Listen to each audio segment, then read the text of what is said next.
Welcome everybody to another edition of WCW 2005 here in TEW 2020, and before we get to Bash at the Beach, have a little bit of housekeeping to do. So again, this is the final call, as the next show will be the beginning of the Mayhem Tournament, along with the road to it in August.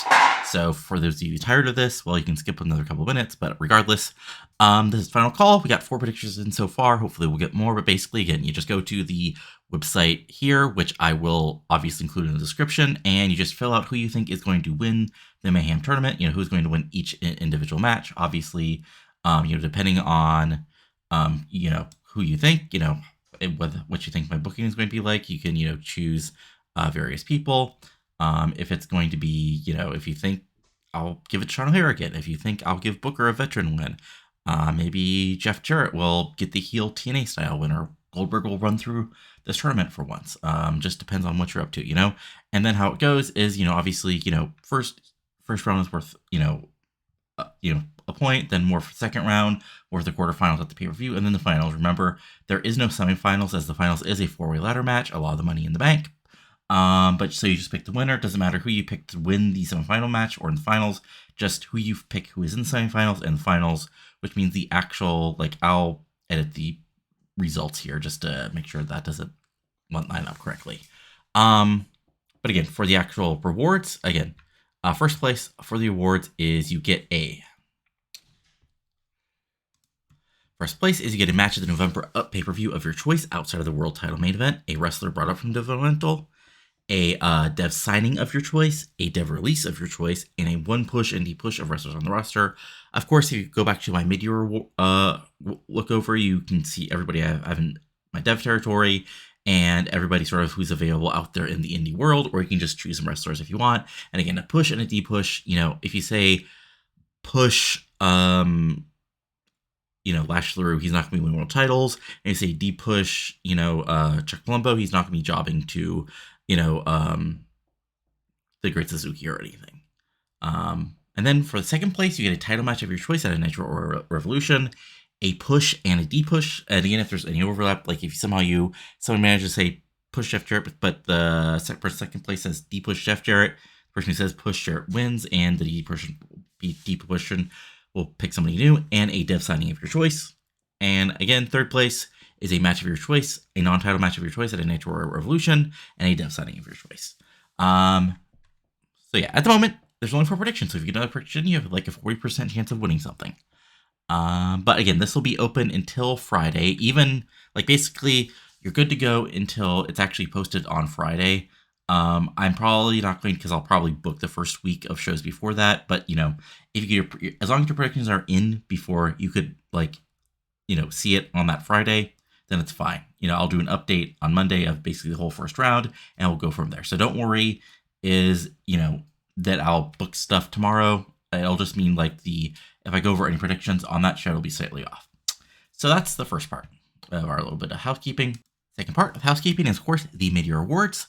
So they'll still be going on. Basically, I'll be doing them probably till next Monday total, just to let everybody get their votes in until the end of July, quote unquote. And again, we still you can still vote for anything that's still up. So we got Meteor Awards. We got Newcomer of the Year.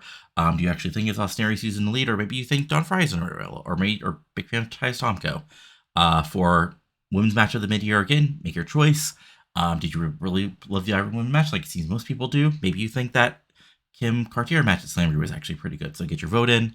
Again, for tag team match of the year, if you're with everybody else who thinks the big, star-studded match at Revolution is the leader, then there you go. Or maybe you really love the tag title match where the AMB won the titles, or maybe you love the Assault of Anarchy 2, like the game did. Again, your choice. And then, of course, we have singles match of the year, still long to go, so maybe you love the 4-way, maybe you have the 2 out of 3 Falls world title match, even if you think RVD should have won, maybe you like the Kanyon Guerrero match, or you agree with the leader so far, that's the big, Del Santo versus Eddy match.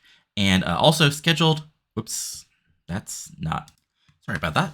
Didn't realize my Wi-Fi had dinged off. Anyway, so again, for this last week of awards, how it's going to go is Monday is going to be what you're seeing there is male wrestler of the half year. I'm probably going to do both tag team and women's wrestler of the half year on Wednesday, just because honestly, there's 2 or 3 choices for women's, and then same thing for tag, so we can just throw them both in. But for male match of the year, of course, we got Rob Van Dam and Kidman, who are both world champions. Kanyon, who had lots of good matches and a big feud with Eddy. Jeff Jarrett, who led the Chosen Few, and Chuck Palumbo, who tried to lead Revolution. If you think there's somebody else, throw it in the comments of the poll, but, make your choice. And then on Friday, I have a couple, more goofy polls that I might throw up just so people can answer if they want. Then I'll go over the results on after everything is done. But that's it for the sort of, going over everything. So let's get to the actual pay-per-view. And as noted, we are live from beautiful Corpus Christi, Texas in July 7th in Corpus Christi, Texas at the Bank of America Center in front of a sold-out crowd of a little over 10,000 fans. Honestly, this is a case of I didn't realize there was not a good Colts. Maybe I should have put it up in Houston. Then I could have had the part of the show in Galveston, but hey, what can you do? At least this will be something for people to go back in the future in this universe to be like, why did WCW have a pay-per-view in Corpus Christi? Hey, but to be fair, WWE did a Elimination Chamber pay-per-view in 2019 here, so not the end of the world. But we start off with our opening video, which as tradition includes, basically going over the big matches, including the world title match between Kidman and Kanyon, the tag title match between the just returning / debuting Hardys and Helms and Tomko, and then our two big single matches, including Eddy and Goldberg and OHara Frye. As this gets an 80, as we continue, things going through. Our opening match is a big match in the Cruiserweight division, as Matt Sydal takes on Austin Aries, of course. Matt Sydal was the Cruiserweight champion, and Austin Aries was going after him until, of course, Tracy Roberts got involved. Of course, they didn't know it was Tracy Roberts back then, and eventually Tracy Roberts screwed over both men, allowing her brother, Reckless Roberts, to become the Cruiserweight champion. He'll be in action later. Of course, these two men don't like the fact, basically blame each other. Sydal blaming Aries because Aries got in business in the first place, and Aries blaming Sydal just because he's an asshole. And this is your really basic, opening high spots match between two of our rising young stars in the Cruiserweight division. Unfortunately, they still haven't quite hit the overness to not get the outside pre-show ding, but what can you do? Honestly, probably get involved in tag matches with higher card people, but that's beyond the point. But, this is a very, very, in-ring wise, it's very good, even if the crowd isn't totally into these two men yet. Aries gets to do his, powerhouse suplexes, big lariats, go for the brainbuster. Sydal plays undercard babyface, hits some big dives, big missile drop kicks, Frankensteiners, some suplexes of his own, and eventually things heat up. Everybody's hitting their big moves, but Sydal is able to hit. Aries goes for the brainbuster. Sydal gets out of it, hits a few big moves, goes up top, hits the shooting stars press since Kidman isn't really using it anymore, and picks up the pinfall victory here at Bash at the Beach in a little under 11 minutes. And as noted, it does get dinged for the pre-show, so it only gets a 49. Sydal gets a 63, Aries gets a 55. So even if, they aren't quite over with the crowd, they're really doing in-ring, and Sydal's really getting there, frankly. And overall, and then Sydal, celebrates afterwards to a 39. Again, not the best opener, but not the worst opener either. Next up, we have our U.S. title match, and this match was, of course, set up because Awesome did not have a title match for the pay-per-view, but, Bischoff decided he should have a, match, and there was an open contract shot put out there, and 6 men wrestled at the last Nitro for the pay-per-view, and Chavo ended sort of the somewhat surprise winner. And then these two went out there and put on a hell of a match. I guess Chavo was a little more over because this is Texas, near his hometown, so he gets the big babyface pop, and he fights from underneath, and he battles against Awesome. But here's the unfortunate thing for him. Like Awesome, you don't have to like him. He's been part of leading stable, and he's gotten some help, but he's still one of the big powerhouses in the business today, and he hasn't slowed down. And eventually, unfortunately for Chavo, Chavo gets his hope spots in. He gets a few big moves. Maybe he even hits a, he gets out of Awesome Bomb, hits a roll up, hits a Frankensteiner, hits a big lariat, hits a couple big moves, and goes up top for the frog splash. But Awesome gets his knees up, takes control, throws Chavo around, and eventually, kick, wham, Awesome Bomb, and with nowhere to go, Mike Awesome picks up the pinfall victory here at Bash at the Beach 1, 2, 3 to defend his WCW United States Championship. And yeah, like I said, this was surprising. I was honestly worried this might be just a total loss, but I keep on forgetting that despite the fact I don't push him or Tajiri that much, Chavo and Tajiri are actually pretty decently over and pretty good. They're I mean, I just honestly don't have anything over for anything specifically for them. So they sort of get stuck in the mid-card harass, even though this could be a lot worse. But yeah, let's get to friggin' 85. So the other part of this is Awesome is like fucking fantastic. Like he's honestly like, again, in real life, he had really slowed down and then he had his sort of the tragic end of his life. But this like Awesome came in, and has been pushed as sort of like a, upper mid-card top heel. Now, like, I mean, honestly, I could see a world where Awesome gets a title shot eventually. It would just have to be after, whatever happens with the tournament because he's still the U.S. champion. And like I said here, Chavo gets 77, Awesome gets an 88, and then post-match, Lance Storm, Mike Awesome, and Proner all celebrate as the match is over. They're still all champions so far. As it gets to see, because it's just a post-match celebration. Next, we have a big match as part of the tag team division, as of course, what happened here is, Ric Flair came out and was looking over various tag teams for a few weeks, and eventually Leppan and Toland got in their heads that Ric Flair was going to decide to meet them, and Flair even sort of gave them that idea, but then he came out with his new tag team of Evolution, Velasquez Lashley and Claudio Cesaro, and this made Evolution really mad, and there we go. They've been fighting for the past, few weeks, almost month, since Evolution's debut, and here we are now in Bash at the Beach, and it's, again, Leppan and Toland are really talented, actually, at least in game, and Lashley is still young and green, but Claudio is still Claudio at this point. He just isn't super over.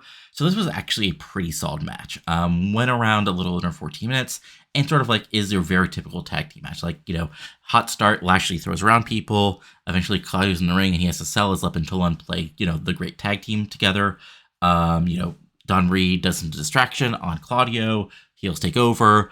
Then eventually Flair, actually goes over, and, does his Ric Flair stuff to Don Marie, which gets the heels distracted, which allows the babyface to come back. Eventually, Lashley comes in and gets hot tag, throws everybody around. Things break down. But this time, what happens here is Leppan Toland go for a big double team late, but Lashley kicks out. Claudio comes in, clears things up, and then Lashley is able to grab Leppan, basically right in the middle of the ring, pick him up, Dominator, and pick up the big pinfall victory here on Bash at the Beach for Evolution. And yeah, a little like I said, 13.5 minutes, only gets a 65. Leppan gets a 73, Toland gets a 72, Lashley gets a 28, which is the main reason why it wasn't that much. And Cesaro gets a 59. Ric Flair did some good in-ring work at ringside, but a very good, very solid match considering, these guys' overness, and a big win for Evolution. And post-match, Flair, Lashley, and Cesaro all celebrate to a 63. So fun stuff. So of course, this is a very interesting match, as the people involved are not the only people involved, as you guess. Basically to review, for the past few months, of course, Raven and Mesias have been, battling Morningstar. Morningstar brought in Kai Graves. They've been battling. Then a few weeks ago, the Secret of Sin actually turned on Raven Mesias and joined up with Morningstar and Kai Graves. Now, they've been talking about the Prophet. And, it looks like this is going to be finally the end, as Raven Mesias walked into the ring by themselves and face the actual onslaught of the entire, now reformed Deadpool, maybe. And, Mesias got to look good as he, got to push people around, hit them big, lots of big moves. And of course, Raven got some plunder as well. But eventually, this was really look like the end, as Mesias got, basically set upon by, Kai Graves, Wrathchild, and Killswitch, and those are three big boys. Even Mesias can't fight against those, so he was beaten down. And then, Raven was basically put on his knees in front of Morningstar, as Morningstar called out the Prophet. And out came a man in face paint with a cross on his top of his head, white face paint otherwise, basically kind of think Darby Allin, but a lot more bigger, solid middleweight size. And he comes out to the ring. And he, he stares down Morningstar, he looks up Raven, and then he throws a fireball at Morningstar, knocking him down to the ground. In comes the, everybody else involved. So Seekers of Sin, and Kai Graves. But unfortunately for them, what happens here is, basically they come in, but what happens is actually Prophet throws another fireball right at Killswitch, and it explodes right in his face, and he's just gone. Like, he's just out. This allows Raven, and now I guess the Prophet, come in to brawl, and eventually Mesias recovers, throws people around, and then eventually everybody's outside. Morningstar's still out. Mesias picks him up. Crucifix Powerbomb, 1, 2, 3, after about 10 minutes. And as you can guess, the game did not like this. So how I did in game is I had the Prophet come in late, but he did turn, but also he was limited involvement. Also, I didn't realize, like, I just turned these guys, not the end of the world. But yeah, Mesias looked excellent. Morningstar looked excellent. Morningstar had a hot new move, I guess.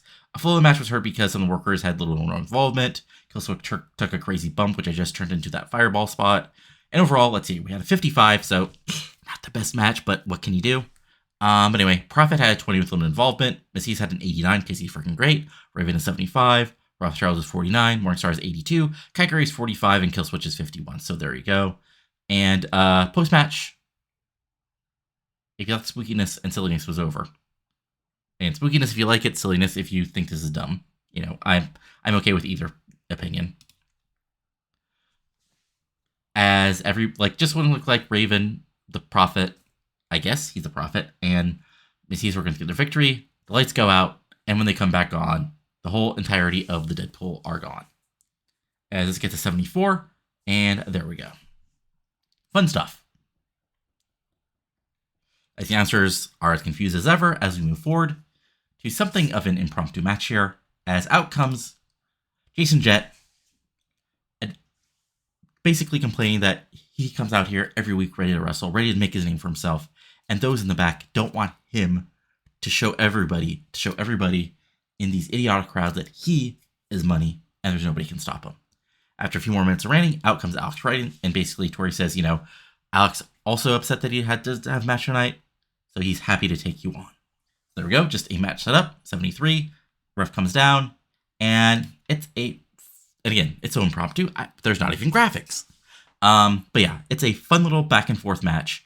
It's Jett and Wright, and they're both talented guys, part of our mid-card, upper mid-card. Wright was, of course, U.S. champion, former tag champion. Jett was Jett, part of, not part of, really solid heel. And they're back and forth, but eventually what happens is, Tori is, continuing, to give Wright instructions and support. Eventually, Wright, sort of snaps at her a couple times. And eventually, Jett goes down and sort of, goes down to mess with Tori, and Wright goes after him. But that allows Jett to take advantage every time. And eventually, Jett hits a low blow, hits the Moneymaker, and gets the pinfall victory over a former U.S. champion in Alex Wright in about 12 minutes to a 71. Wright gets 70, Jett gets a 62. And what's earnings post-match, as of course, Jett rolls out, celebrating to the boos of the crowd because he's Jason Jett. And then, Wright helps up Tori, and then Wright just pushes her away and walks to the back himself, as Tori looks confused, as this gets a 66. Fun stuff. And next up is our Cruiserweight title match, as of course, Reckless Roberts won the belt off of Matt Sydal when Tracy Roberts helped him out in the three-way ladder match. And a couple weeks later, Jerry Lynn won basically a four-way number one contender match to earn the title shot. Roberts has, basically called Jerry Lynn old, because that's what you do in a Jerry Lynn feud in 2005. And, pretty simple match. Lynn wants a Cruiserweight title. Reckless Roberts prove he's the hot young Cruiserweight, along with his sister. And it's a solid match, but again, unfortunately, these guys aren't quite over enough to have enough heat to actually break in. But it's not a terrible match. Again, it's a very pretty good match, back and forth match, more sort of mat-based than the opener, Sydal and Aries. But Roberts eventually takes over as Tracy Roberts comes in, distracts him, Jerry Lynn goes after her. She gets a low blow, Roberts takes over. He doesn't hit a frog splash, but I don't know what his finisher is, but he hits his finisher eventually. Reckless bomb, reckless route, I don't know. Put in some names if you think they're good. But Reckless Roberts eventually gets the win here, and makes his first defense of the Cruiserweight title here on pay-per-view in a little over 10 minutes. In a 50, again, Roberts gets a 60, Lynn gets a 53. Solid stuff. Unfortunately, have to work to get them more over, but a solid match as Roberts and Tracy celebrate to a 48 as the youngsters put over. Bringing his sister in has been the best has been the best decision of Ruckus Roberts' career here in WCW. Next up, we have a big singles match, as of course Don Frye, who originally came in going after Goldberg, talking about being the predator of WCW alongside his manager Randy Savage, but then after, losing to Goldberg, he and Eddie Guerrero at least, made an agreement to go after the two of the top baby faces here in Nitro in form of Eddie Guerrero and Bill Goldberg. So both of these four men have been feuding for the past few weeks, and now in a big singles match here at Bash at the Beach, Don Frye, former MMA star, big star New Japan, takes on former WCW World Champion Sean O'Hara, who believes he's part of the Future Shock and he's the future of this business. They fight, and here's the thing: this is a very I don't want to say stiff match, but yeah, it's just a super duper stiff match. Two guys just kicking the shit out of each other. O'Hara in real life did some MMA training, and I think he eventually had a match, or I forget if he did or not. But so he throws some shots of his own, some holds, some takedowns, but he still does his typical Sean O'Hara babyface power stuff. O'Hara fights back, taking him down and trying to lock him in the holds, but eventually O'Hara takes advantage, powering out of a attempt at a rear naked choke, hitting sort of a version of a muscle buster on Frye, and then he takes things over, big boot, power slam, lariat. He picks him up for a Widowmaker. O'Hara sort of clots the eyes and tries to get into a hold. O'Hara sort of rolls through it, hits him with another big suplex, picks him up again, Widowmaker, 1, 2, 3, right in the middle of the ring. Sean O'Hara gets a big victory here at Bash at the Beach. As in a little over 11 minutes, he gets a pinfall. He gets an 80 overall. O'Hara gets a 74. Frye gets a 69. So despite not having the best in-ring stuff, I guess, let me actually see here. So selling, minimum charisma, star quality, singing rating, got a refereeing of hot crowd, inconsistency. Okay, yeah, interesting. But yeah, big win for Sean O'Hara as they get the victory here, as he has sort of advantage going into the Mayhem tournament, and O'Hara celebrates to a 71. So good stuff.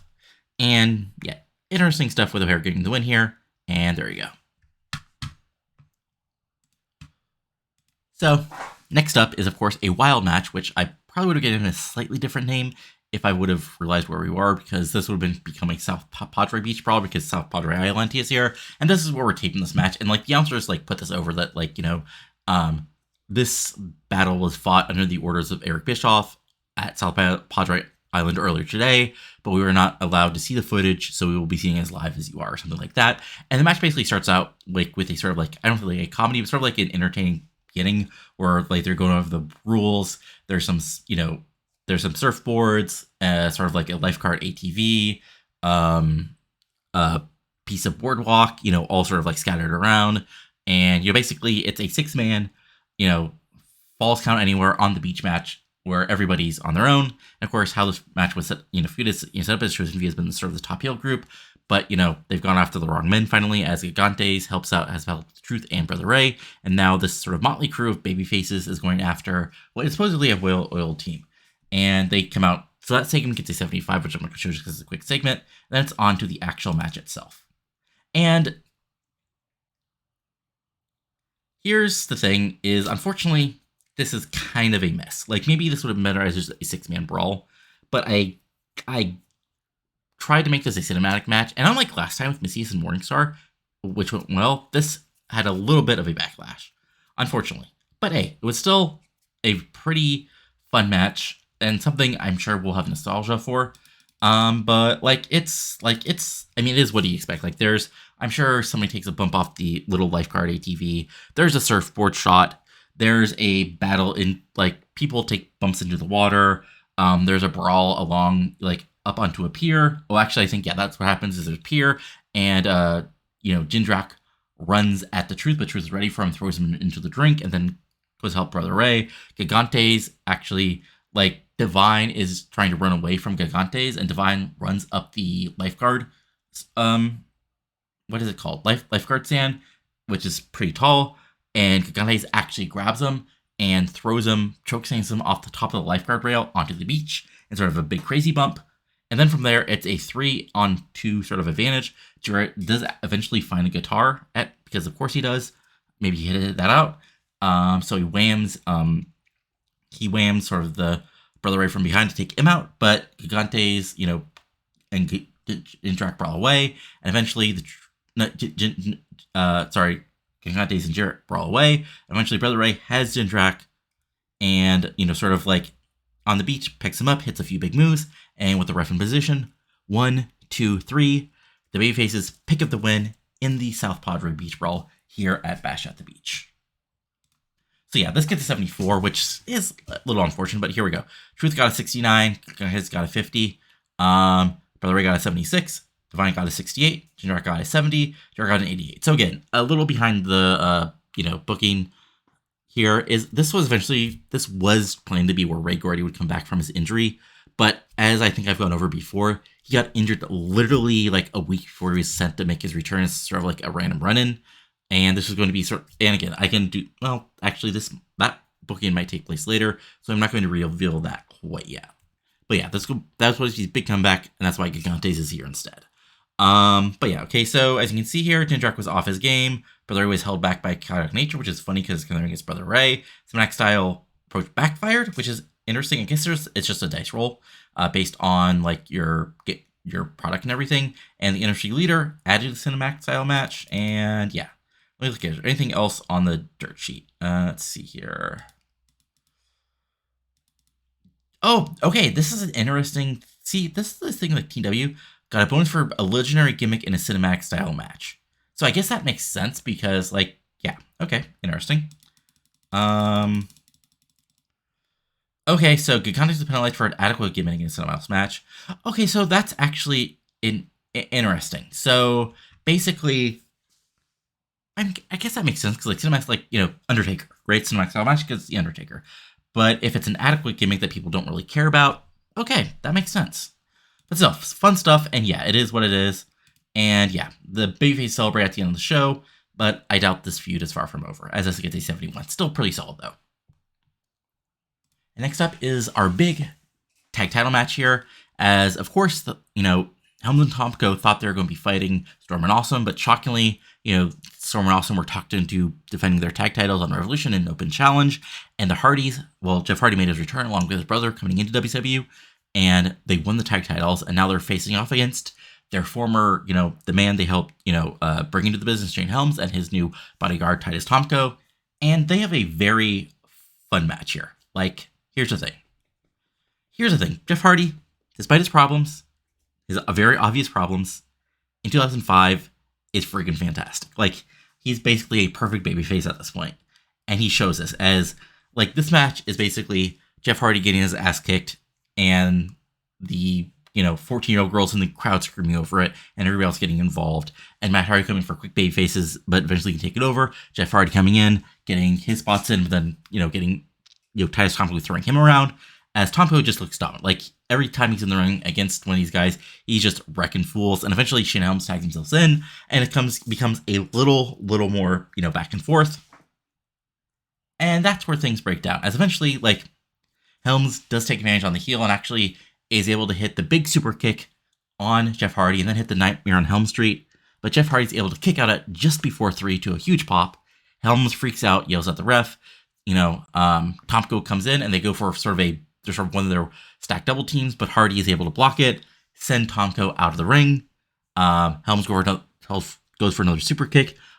Hardy ducks under, hit a desperation whisper in the wind, tags in Matt Hardy.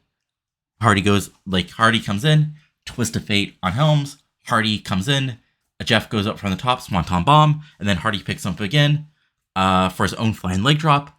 1, 2, 3. Tomko is just too late to save as Hardys make their first defense of the WCW Tag Team titles in, honestly, a pretty goddamn great match, considering one of the people in there was Titus Tomko. So yeah, this gets an 88. Hardys make their defense, 88 overall. Matt Hardy gets a 79, which is pretty good. And here's why I was like, Jeff Hardy got, like, I'm not sure if that's my first one performance. And again, this is the problem with Hardy. Like, he might honestly be my top babyface, in theory, if he could talk at all, and if he wasn't Jeff Hardy, And now I understand basically every guy who has ever booked Jeff Hardy for the last 20 years on why you make the decisions you get, because look, he just got 100. Anyway, Tomko gets 49, not bad for where he is, and Jim gets an 88. So fun stuff. And post-match, the Hardy celebrate with the titles to 72 as the Youngsters put over them their successful, reign in WCW so far. Then it's time for our first final 2 big matches of the show. At first comes out Eddy Guerrero to a gigantic heel pop as, he's drawing with the crowd as the Youngsters put over. In a lot of ways, this might even be Eddy's biggest, toughest career fighting off against the legendary Bill Goldberg. As Goldberg comes out of the ring, they face off, and it's time for their match. And here's the thing. This is a very good, high-impact, honestly, think of all, the great, quote-unquote, great Goldberg and Lesnar, quick matches from, the past, few years. And it's sort of that match as a template, except slightly longer, because both these guys are a little, younger. And because Eddy is honestly better than most of these guys involved in those matches, and Goldberg at this point was younger and better. But yeah, this, it's really hot crowd. Goldberg, even at 12 minutes gets penalized a little bit for his selling and his stamina. And it's Tony Schiavone and Jerry Lawler sort of doing the call-in match, so it's not that great. But it is, it's they have really good chemistry. And it shows, Guerrero gets to act like a total shit heel here. Goldberg does his power stuff, but Eddy takes over, and Eddy even hits the Blue Thunder Bomb on Goldberg somehow, and actually goes up top for the Frog Splash, but Bill rolls out of the way at the last possible second, but he's still down. So when he goes for the spear, Eddy gets out of the way, and Goldberg eats the corner, and he actually hits the Three Amigos and picks him up for the Brainbuster, but that was his fatal move, as that allows Goldberg to sort of block it, kick him a few times, send him to the ropes, spear, jackhammer, 1, 2, 3, as Bill Goldberg gets the pinfall victory over Eddy Guerrero, and I'm sure the internet would have absolutely hated this. The match was good, but Bill Goldberg going over Eddy Guerrero in 2005, the forums would not have been happy. I say somebody who would have been posting on those forums trying to calm people down. But 87, really great match. Eddy gets a 97 because Eddy fucking Guerrero in 2005. Goldberg gets a 93. Again, match several because selling. Eddy and Bill have good chemistry and would have deserved better announcing. But a great freaking match as Goldberg gets the big win here on pay-per-view and celebrates as the crowd, as the announcers put him over, as still the man here in WCW. And it's time for our main event. First comes out the challenger, Kanyon, of course. Challenger, former WCW World Champion. Main event, Starrcade, part of the Horsemen. Eventually turned babyface alongside Ric Flair. Feuded. Had not a great 2004, but eventually has made a comeback. Feud with Eddy. Got the big win over him in Cage Heat. Is now facing down the man who he had a big feud with in part of 2004. Billy Kidman, the world champion. So Kanyon comes out. Then out comes Kidman. As, Kidman... Some people, out there really dislike his reign as champion, but he's been a very successful champion so far, winning the title in a called shot, beating RVD in 2003 Falls match, and surviving as a champion. But now he's facing one of the best wrestlers in the world, Kanyon. So let's see what happens here. And these two men, they just don't like each other all that much, and that shows as there's part of the match where it's just two guys beating the crap out of each other, trying to win that title. Oh, what? Oh no.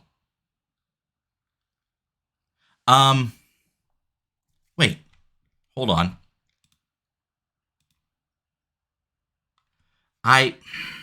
Son of a bitch. Guys, there's a booking issue here that I need to fix. It's really unfortunate. So, and here's the thing is I'm going to fix it in game, so I don't feel bad about telling you. I must have misclicked when I was doing my booking because it had Kidman go over. Unfortunately, for the people out there who didn't really dislike Kidman as champion, he was not supposed to drop the title here. So here's the thing: is I'm going to do a quick gimmick here. Anyway, so back and forth match, but eventually, Kidman just does this thing where he needs to win, hits the Kidman Crusher on the title, and barely wins the match. Kanyon almost gets a near fall here. And here, we even have, Kanyon's foot under the ropes. So, in theory, he should have been, allowed to continue. And I'm not going to show you guys just because, I just want to show it on here. But Kanyon, like, Kidman gets the win here in a little over 22 minutes. Gets an 89. Kanyon gets a 96. Kidman gets a 92. Lack of psychology. But yeah, we are returning to the booking sheet here real quick. We are adding an angle. Oops. I'm just literally naming it. Oops.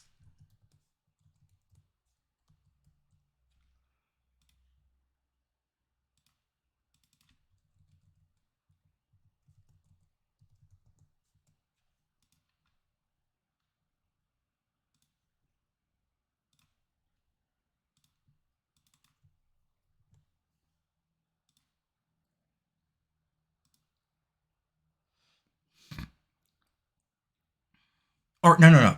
Oh, okay. Sorry, I did that while I forgot to stop recording. Okay, no, actually, I have a better idea. So actually, all that happens, except what happens, is Kanyon hits the cannon cutter.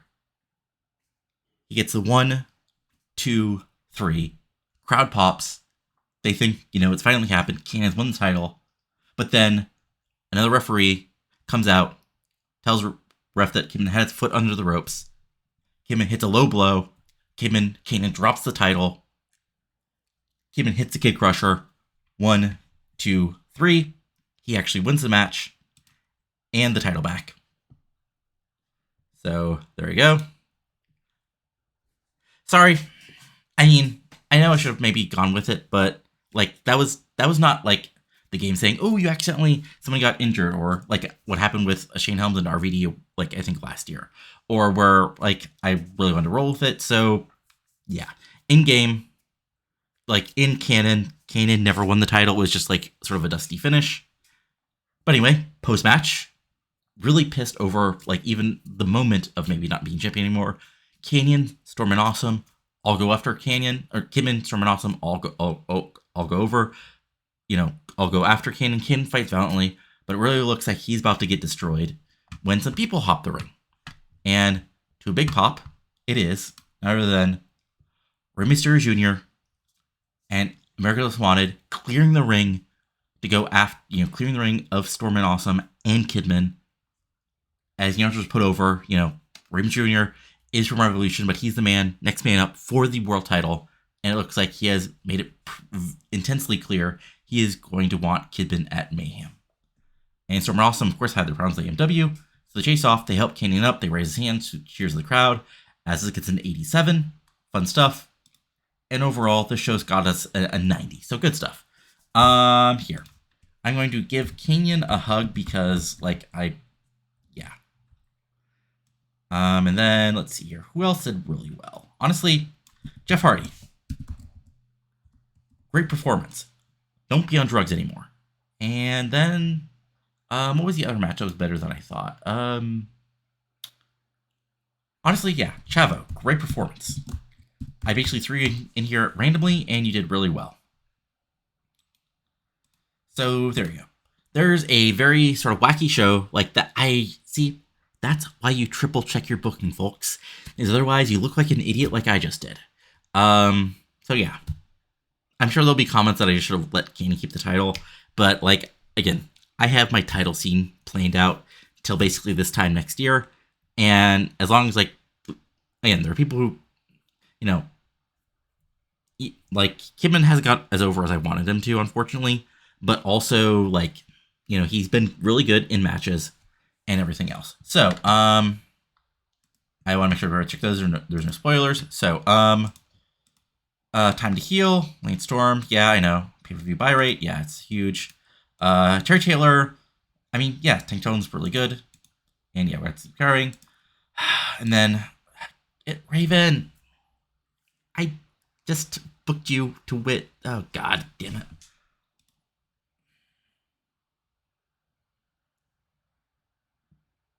I mean, here's the thing. Is in-game, I could suspend him, and that would actually make sense. Well, hold on. Do I have him? No, I don't have him booked for the tournament. Okay. Yeah, wait. I don't have him booked for the Mayhem tournament because of the whole, storylines. Right? Hold on. Let me check something off screen, guys. Sorry. Yeah, guess what? I'm sorry, Raven, but, you you get suspended, and you get to come back in a month, and hopefully we can finish off the storyline. Holy shit, Raven now is loyal to me? Okay, I guess he's now my, like... I mean, Raven and Piper actually had a real-life relationship, so that's interesting. But yeah, Bash to the Beach, 90. Good stuff. Also, as a side note, I'll go over this a little more when I go over, like, the usual weekly stuff, but Impact now is a TV show. They have their weekly TV show. It's on Paramount, which I'm just going to, like, ignore because of the whole overlap of shows. But, yeah, Marty Jannetty's your new ex-champion. Amazing Red Hope for like 4 days. David Thor is also involved. It's a very interesting show. Anyway, though. Now, so, titles. So, WCW Cruiserweight Champion, still Reckless Roberts. US Champion, still Mike Awesome. Women's World, well, these don't matter. World TV Champion is Lance Storm. World Tag Team Champion, still the Hardys. And World Heavyweight Champion, one-time champion is Billy Kidman. We're going to ignore these stuff. Yeah. I'm really pissed off at myself or what just happened there. Storyline-wise, Nitro against Darkness at 71. Carolina Blood, which is sort of our whole tag title feud, is at an 88. Chosen Backgrounds is at a 74. Cruiser Stuff's at a 50. Evolution is Mysteries at a 68. Expensive Taste is at an 84. Kanyon Revenge is at a 91. Top Guy Stuff's at an 85. And then if we just like look at some people as far as overness goes, we just leave it to just Nitro. So, Austin Aries, like, yeah, I guess it makes sense. They're at 33, so not quite over enough. Goldberg. And if you're wondering why I continue to push Goldberg as a top guy, I don't have him drop. There you go. He's a 95. Blaster Lashley is already up to 37, so hopefully he should be pretty good on his own. Brother Ray is hanging around. Like, he's down from his top, but, like, pretty good. Did Chavo get helped out by that great match? Not really, unfortunately. Let's see here. Don Frye. Don Frye's dropped a little bit, but that's fine. Eddy's still at 87. There you go. Good stuff. Let's see here. Jeff Jarrett. Jarrett, he'll be super over no matter what. Jerry Lynn. I mean, yeah. Kai Graves. Kai Graves is interesting because, like, I haven't really been, like... Kanyon. I mean, I'm sure, yeah. Kanyon, 89, not bad. Did we just... Oh, right. We'd have to... Okay, yeah, that's why. Let's see here. Mesias. How's our Mesias rebuild going? Not bad. Okay, he's back up to where he should be almost. Morningstar. He's still solid. Let's see. Reckless Roberts. Oh, I forgot how unover he is in some places. Okay, that makes a lot more sense. I forgot he's like has no overness basically in some places. Sean O'Hare. Again, somebody else who we're slowly rebuilding back up to their former top peak of their popularity. I always like how in this game, like, bring people like state like New Zealand. He's still on 87 over in New Zealand because he was like our top guy when we lost TV there. Helms, oof, okay. Helms has done a lot of jobs lately, so he might need to be rebuilt a bit. Let's see here. The truth is getting there. And yeah, that's it. If we go to people who have no division. Oh, whoops. If we go to no brand. Billy Kidman as our world champion. Still, okay, I mean, he got a little more over, which is interesting considering he lost. Jeff Hardy. Stupidly over because he's just fucking Hardy. Matt Hardy. Up a bit from his debut, which is good. Mike Awesome still really over. Again, the internet would probably be opinion that Mike Awesome should be the guy as champion, not Kidman. Yeah, there we go. That's about it. So again, if you have any idea about signing up for the Mayhem tournament pick'em, go ahead and do it. Still plenty of time. We'll tell Friday. Again, you can do your word voting. But aside from that, enjoy this. Go to give a like. Comment below if you have thoughts on whether I just should have rolled with my bad booking there, my booking slip. And of course, subscribe to the channel for plenty of TEW 2020 content, which should hopefully be some more Ring of Honor and other stuff. Maybe some more Journey of Wrestling, more Basketball GM, hopefully some Paradox stuff as well. But if you like this, hope just keep on watching. But that's all for now. So talk to you later, and adios. Have a good one.